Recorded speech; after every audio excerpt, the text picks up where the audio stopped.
Tak.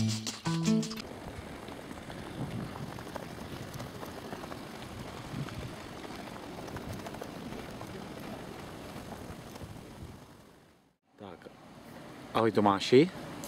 Dobrý.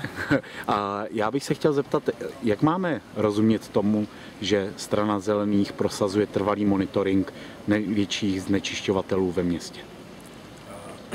My navrhujeme zřídit stálou monitorovací stanici v severní průmyslové části města, nejlépe u podniku Kronošpan, a dále bychom chtěli využívat mobilní měřící zařízení v nejfrekventovanější části města kvůli hustnoucí automobilové dopravě, třeba na Jiráskové ulici.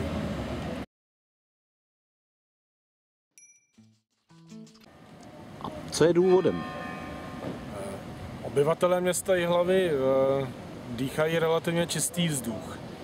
To je z důvodu absence velkých znečišťovatelů, jako jsou elektrárny, hutě, koksovny, ale každopádně Jihlava je průmyslové město a je zde hustá doprava, tak si myslíme, že by bylo dobré hlídat čistotu ovzduší i zde.